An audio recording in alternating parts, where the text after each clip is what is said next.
Kitang tanan, labi na tang nagsimba, gusto gitang malangit. Sakto ko o sayo? Unya, kay gusto man tang malangit, ang ato sang buhaton unta, ato giyong angkonon si Kristo nga maoy atong Ginoo. Andinhi na ang problema. Kay dili tanan nato moangkon nga si Kristo maoy atong Ginoo or maoy atong master or maoy atong hari. Sige, testingan lang nato. Kinsa man ninyo dinhi ang moangkon gyud nga ang Ginoo gyud nagbuot sa akong kinabuhi, Lord. Aw kanang Father, tasa kamot. So ang Ginoo'y nagbuot sa color sa imong buhok karon. Ang Ginoo mo'y nagbuot anang imong kilay. Ang Ginoo mo'y nagbuot anang imong pagsigig pangasaba anang imong anak. Siging yaw-yaw anang imong bana. Siging bisyo.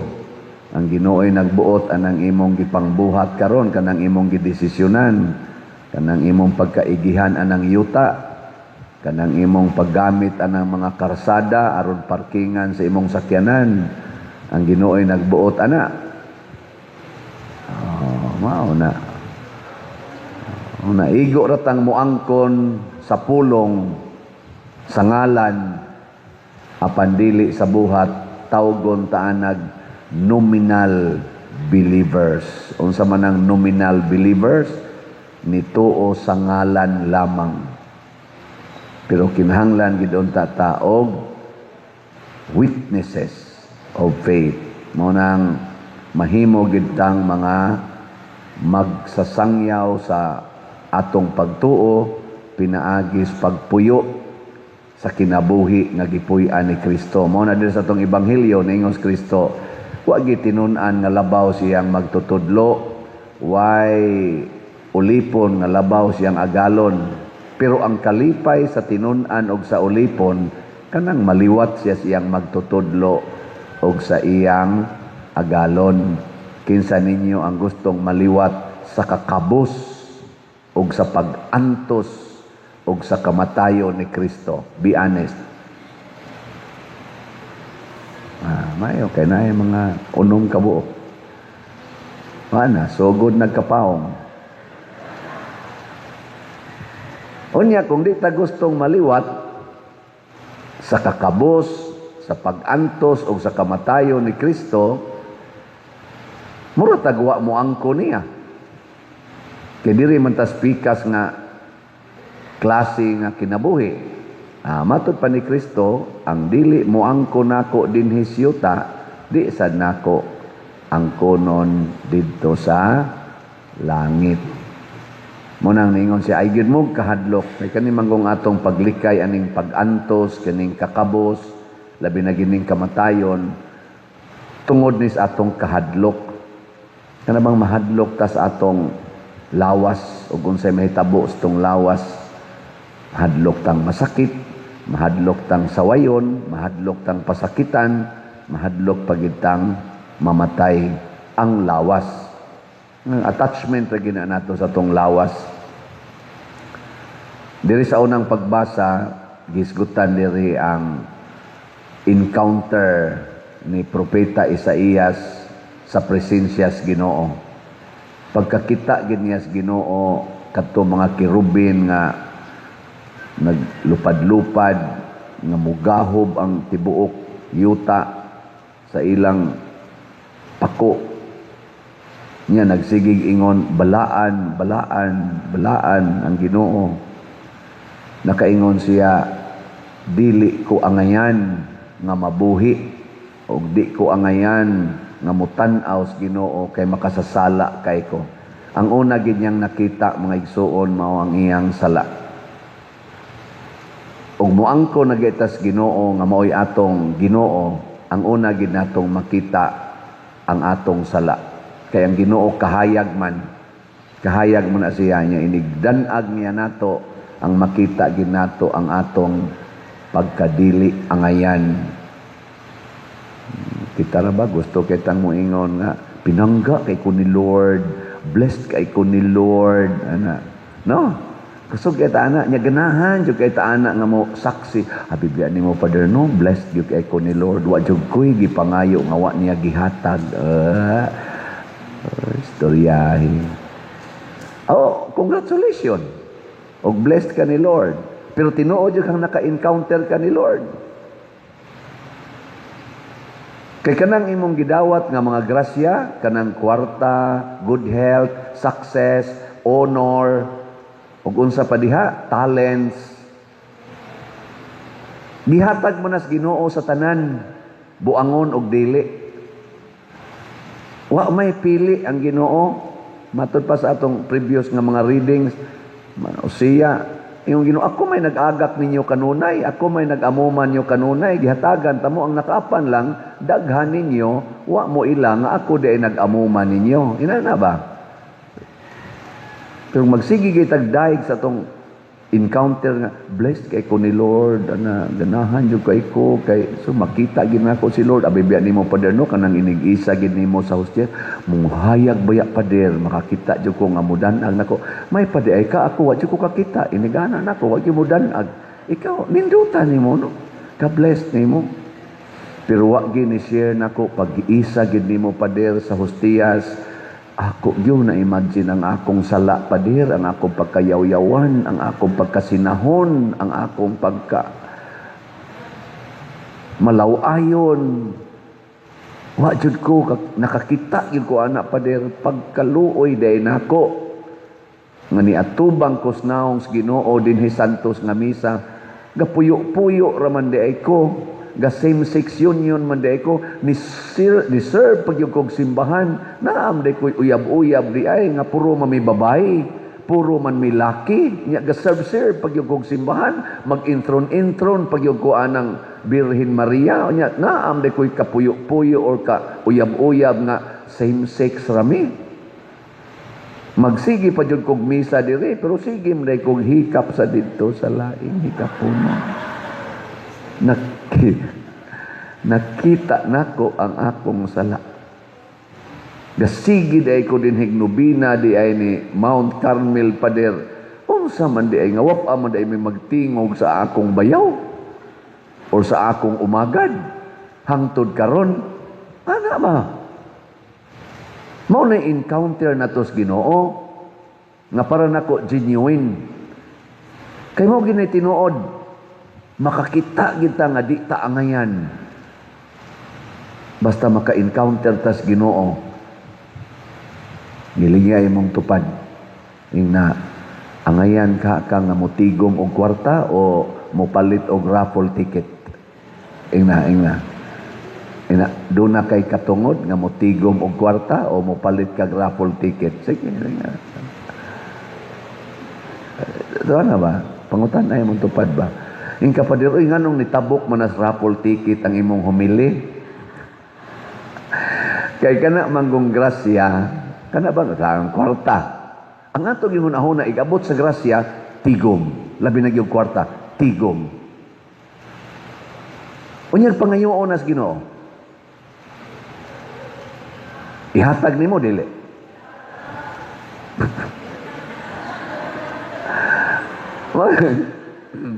Mauna nga diri sa atong unang pagbasa ningon unya nabati ko ang tingog sa Ginoo nga nag-ingon kinsa may akong ipadala o kinsa man ang muadto alang kanamo. Ato ning ilisan, kinsa man ang mupalit og raffle ticket. Mo nay pulong sa Ginoo. Unya ang naka-encounter sa Ginoo nga si propeta Isaías niingon dayon, unya miingon ako, ania ako, sugua ako. Di ba? Kung kita sa di ay naka-encounter ta Ginoo, ihatag sad nato ang tanan ngadto sa Ginoo. Kay nga naman, di agani takos ang atong tibuok lawas og kalag ihatag sa Ginoo, iatubang sa Ginoo, samot na gyud nga bisag hutdon pa na nimog hatag ang imong kwarta ngadto sa Ginoo, di pagyapo na igo. Labaw nagyog moingon ka, kinilang ni ang 20 akong ihog kolekta kay kaning niyang akong 2,000 ipalit ra ba ninako og maintenance. Ana. Oy, moingong Ginoo, mamatay ra ka may pagbalihon nimo, ibilin ang 20 ipliti nas e-bike unya ang 2,000 mo ihogs kolekta. Kana sakto kay na nga desisyon. Di ba? Pila na may halin na to ron. Pilay halin. Niabot na og 39,774. Pakpak. Yes. May na kayo na Ang atong halin gahapon, 1,203 ka tickets. Naay 80 ani. Ay, wa ni ma-record din. Napatoy 20 ka ko ano, wa ma-record din sa atong IT, atong mga nag-compute. Ang ato bang one-stop challenge, murag wa ma-appeal din katong 20 ka one-stop challenge nga atong nadawat. Amot lang ka, no? Pero 80 raman yung na-record. 74 gusto niya. 73 ba 74? Plus 20, 94 na unta to. 80 raman yung gapon. So, kuha na unta ni ron siya, 100 na unta tingali ni. Naabot lang. Basta, importante, niabot nag 39,774. Sakto na ba ni? 250,000 ka tickets ang atong gibaligya. So, round off ta na lang 40,000 atong halin. So, napay 210,000 ka tickets nga wapa in town mahalin. Kutob na lang ni karong July 25. So, hangtod sa July 25 sa hapon, mga human sa atong misa, alas 4 man atong misa, ana, with Archbishop Jose Espalma. Manawat yapunta og mopalit og ticket hangtod gina sa mga alas 8 gabi. Kay inig kasugod alas 8 gabi mag-raffle na ta. Close na siya ika-alas 7 gabi. So, muna siya timanin na ninyo, ha? O gusto mo mapalit og daghang tickets, kutob alas 7 gabi sa Pizza 25. Nga na. Nga inig. Hug ni mo dito, inig tuyok sa tambyulo pag anak. So, ikaw pag nabunutan pastilang, di malasa sa unang nipalit. Oy, dili in town. Ang unang nipalit, gigantihan natos Ginoo og daghang mga grasya. Mo nang ang importante lang nga mopalit ta tungod kay gitawag tas Ginoo. That is our encounter with our God. Diri sa atong tubag sa Salmo niingon ta ang Ginoo hari gibistihan siya sa kahalangdon. Dili na to bistihan ang atong kaugalingon sa kahalangdon kay mamiligro ta ana. Kani si San Benito or si Saint Benedict, kwartahan pod ni sila nga pamilya. Iyang gibiyaan og nagpuyo siya dito sa disyerto. Hinalad ang iyang kaugalingon, gibistihan sa yano nga bisti. Susama sad ni Saint Francis of Assisi, pero una kay ni siya. Nang 480 ni siya, year 480 na tao, 547 nga year siya namatay. Mga pila naman na 20 plus 47, 67 years old na ni siya more or less. Namatay na. Ako karon 62 na.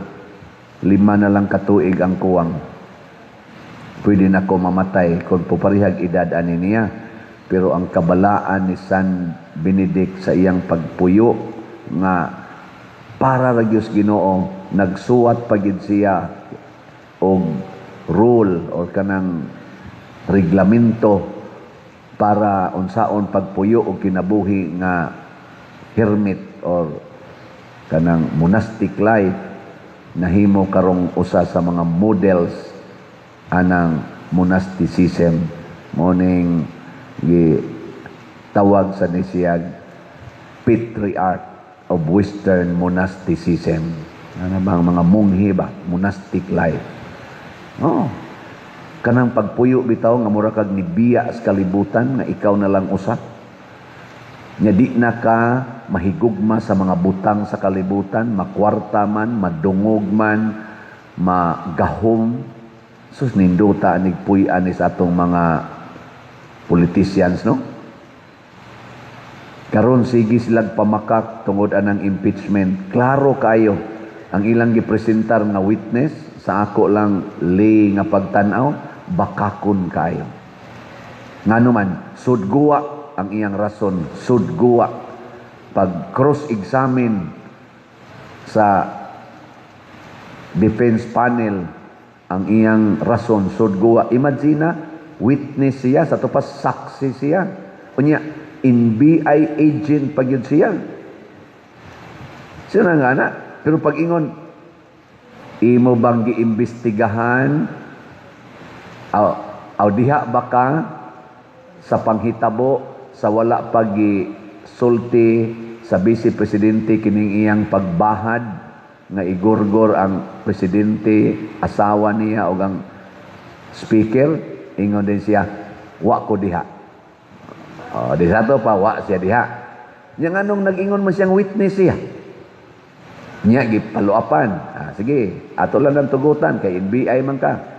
Imo ba ning giimbestigahan ang mga panghitabo sa wap-an ni gisulti sa Vice Presidente ang maong kay taas man ni kayo ang iyang ang hitabo ani una pa niya nasulti nasuko na kay siya, imo bang giimbestigahan? Akong giimbestigahan. Nya, gipakita dayon ang usa ka segment sa before ng hitabo. Ingon din siya, dinhi ba ka ani? Ingon din siya nga, wa ko diha.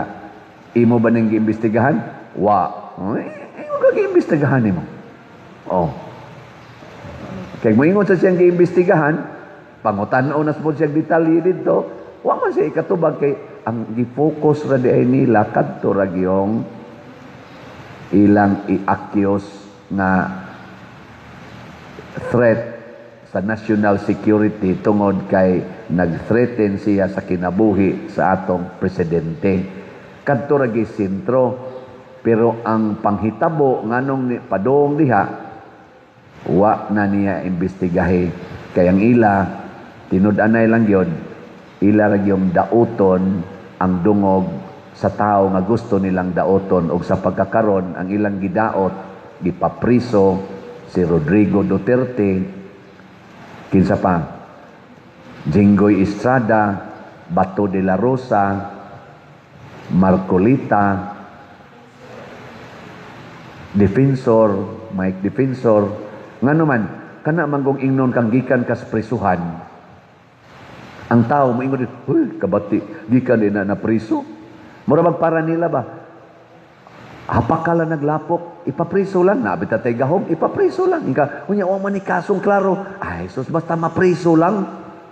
Ana, ipa-impeach lang, wa man tay klarong grounds, basta lang mahiring na diha, mabandilyo na nga, nagkuan na siya, maunang iyang batasan, maunang iyang binuhatan, nangawat na, sagdi lang ko, basta mabulingan lang yun na. Mauna ingos Kristo, kung ang inyong magtutudlo, o ang inyong gitawag og Pangulo, nga mao ako, giganlan kog Beelzebul, ang Pangulos mga yawa, kamusang nagsunod nako, nganlan san mo, labaw paani. Okay, tinuod man sa kitang mga yawanon. Si Kristo di man to yawanon, pero kita yawanon man ta. Mao na, kung musunod ta sa lakang ni Kristo nga musuway tag kunuhay patuman sa kamatuoran, sa hustisya, sa kaangayan o kalambuan nga katilingbanon, kay mao man ay buhat ni Kristo. Pakauwawan kita sa kalibutan, labi na Diyos mga pipila ka mga gamhanan. Ug mao nay akong tan-aw, kay kung tan-aw na to, si President Duterte sa iyang pagbuhat sa una, katong build, war against drugs, war against corruption, natuman man to niyag sa wala yun ma-perfect, pero doon na yun greater degree compared to other presidents nga niagi sa atong nasod nga iyang na-accomplish ang iyang gisaad. Munang gikalagutan gid siya sa pipila. Pero hangtod karon ang tao nga Pilipinhon kung atong tan-awon ang survey tuwa gihapon ang ilang pagmahal o pag-amuma pag kaning dawat sa gipriso nga tiguang na kaayong presidente nato sa una. Ngano man tungod kay nakbati sa mga tao nga dunay impact. Bisag giunsag daot karon si BP Sara, dili ko mo pabor niya nga ingon ko nga siya nagi atong paboran, pero bisag giunsag daot gipakauwawan sukad pagyud paglingkod pagka DepEd secretary hangtod karon gi-impeach na siging pakauwaw hangtod karon siya lang gyapon maoy positive og trust rating sa tibuok natong nasod sa mga nagsilbis gobyerno. Ang ato hinong presidente nga siging pagarbo, danab, siging angkon anang mga kunuhay accomplishment, baha na basag maayo karon kay nag-uwa na. Kada baha karon, kada lunop-lunop ang ma-imagine sa mga tao, ang galutaw nga diha sa iniglunop. Kay bawo na tag kinsay gi-imagine sa mga tao. Negative 20 na kapit sa una, negative 15 pa akong naibawan karon na ako na kuanan sa vlog, negative 27 ako no. Ang trust rating. Hapit na sila magkaparihas og rating ni BP Sara, kay kang BP Sara positive 30 kapin man ang iya, negative 27 naman, so ambas na sila. O ay siguro basig malabuan pa na niya, basig moabot pa siya negative 50. Nganong naingon ana man? Tungod kay naningkamot ang atong presidente o ang iyang mga kauban karon down to the barangay level nga magpabilin sila sa gahom, giangko nila ang gahom, giangko nila ang kwartas Pilipinas, giangko nila ang katawhan sa Pilipinas nga ilang kontrolon. Dili na mo'y kinaiyas Ginoo og sa public servant.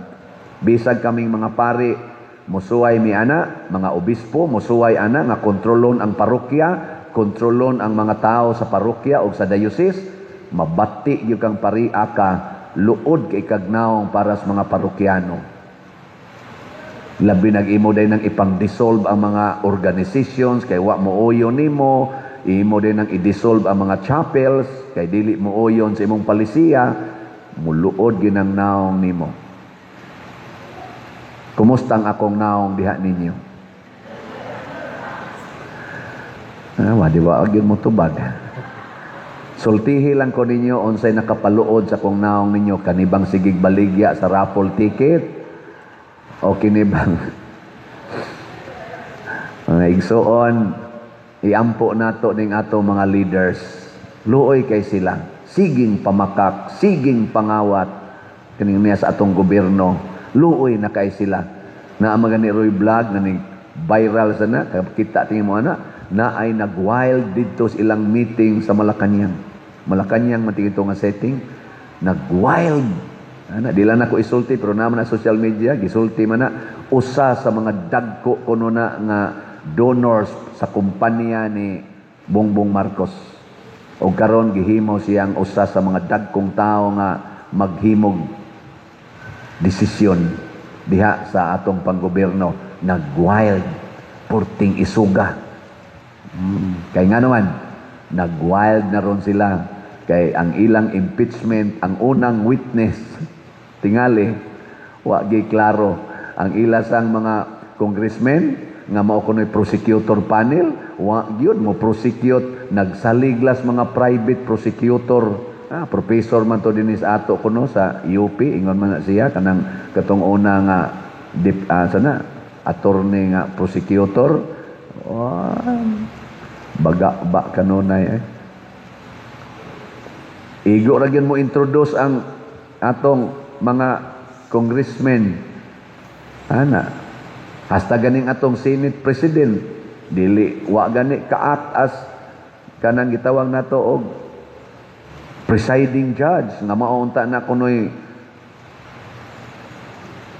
essence of our constitutional mandate nga kinsay mo presiding judge in case of impeachment sa ubos o ranggos presidente.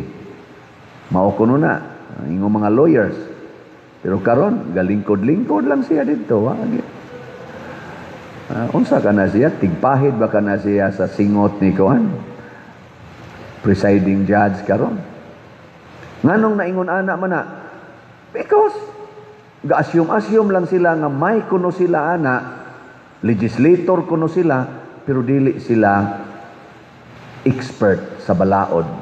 Kay ngano man daghan tagipang elect sa Congress o sa Senate karon nga gibase na lang sa popularity, dili na sa ilang capability o sa ilang capacity. Di man sila mga lawyers.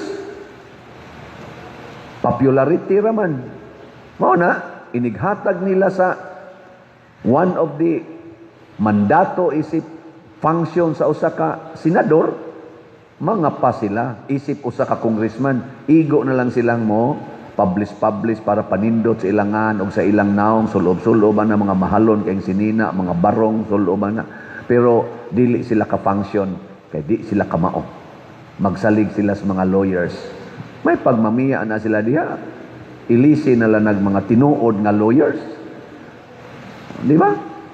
Way kapuslanan. Nya, dagko, kaya na sila bayad. Milyon-milyon ang atong gasto anak nila karon para lang maglingkod-lingkod diha. Way gibuhat. Nya, ang title ray imo. Mao na ingos Kristo, kung mosunod mo nako, ayaw mong apa sa title, sangan, sunda ko ninyo sa akong gibuhat. Si San Benito ni sunod, si Santiago Apostol ni sunod, San Pedro Calungsod, San Lorenzo Ruiz misunod. Lingi ay mong tupad. Ing na musunod ka?